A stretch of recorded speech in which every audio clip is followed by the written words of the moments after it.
So, good day. So, ngayon ipapakita namin ang aming project na student attendance system using the Python Tkinter. So, yung system na ito ay isang GUI-based application na ginagamit para mag-record ng student information tulad ng name, section, attendance, at quiz score. So, dito is automatic din itong inaayos at sinusort ang data sa table. So, first is yung libraries na ginamit.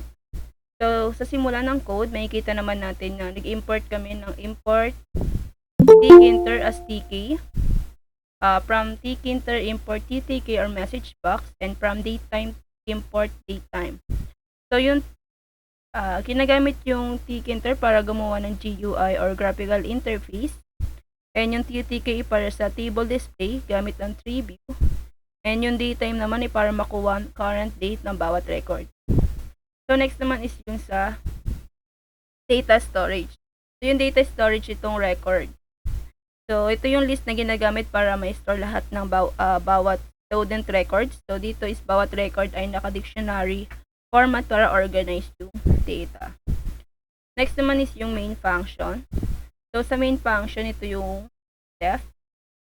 So, itinatawag natin na main function. So, itong main function is pinaka-core ng program. So, dito ginagawa yung paggawa ng main window. So, and pag-layout ng GUI. Kumbaga, ito yung sa left input panel and right table. So, mamaya makikita natin yun. Next naman, ito yung pag-setup ng button, tables, and input fields.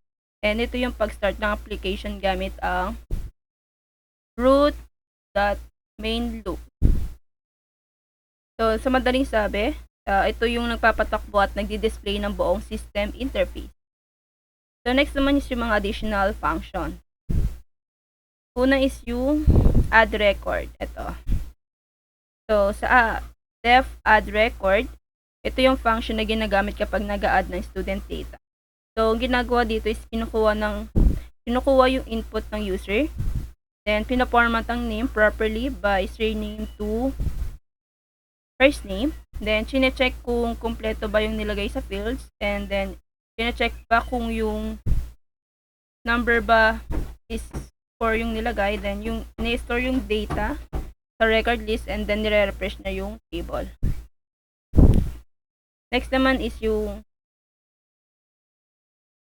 refresh table. So, dito sa refresh table, ito naman yung function na responsible sa pag-update ng table display. So, ang ginagawa dito is nililinis nyo muna yung mga table and sinesort yung records by sections and name. Then, muling ipinapakita yung updated data sa table. So, dito, nagiging organized and automatic sorted ang display ng record. So, pag sinabing automatic sorted, so from surname to first name. Next naman is delete selected or delete record. So, dito naman, ito yung function na ginagamit para mag-delete ng selected record. So, dito is, paano ba ito gawin? So, halimbawa kapag nag-input ka ng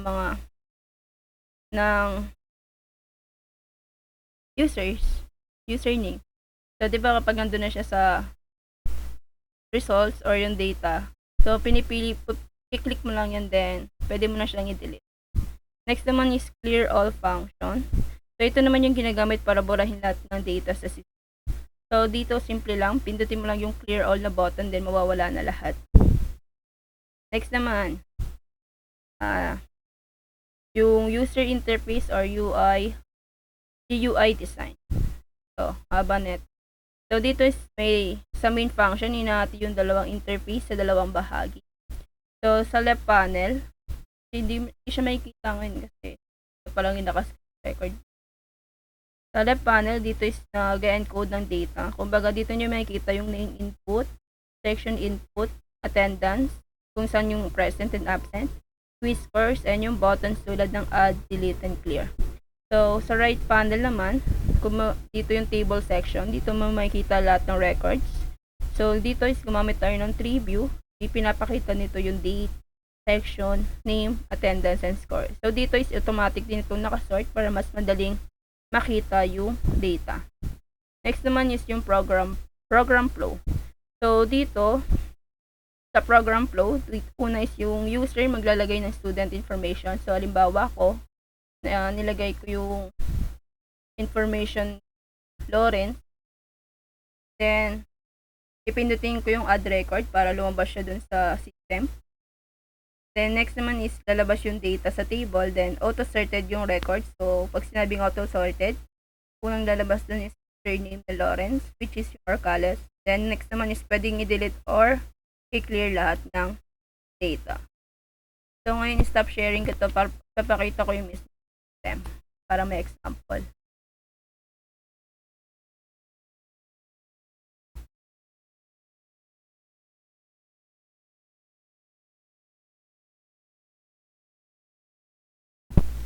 Ayan guys, nakikita nyo ba? Ganun na lang kayo.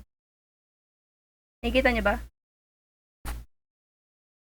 So dito, halimbawa, nalagay ko yung pangalan ko. Ayan. Goal M. Section 1B. Present. So, halimbawa yung score ko sa quiz 50. So, i-click mo lang tong add record para lumabas siya. Ayan. So, nakita mo may date, may section, naka-sorted na siya, may attendance, and so, next naman is try natin to. Teka lang.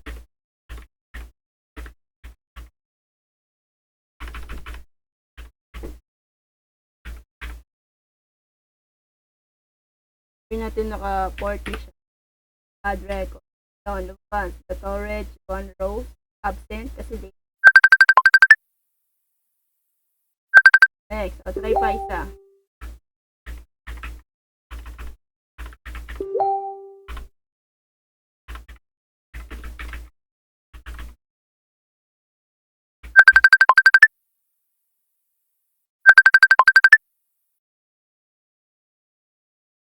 O sabihin natin si Manalo naka 100.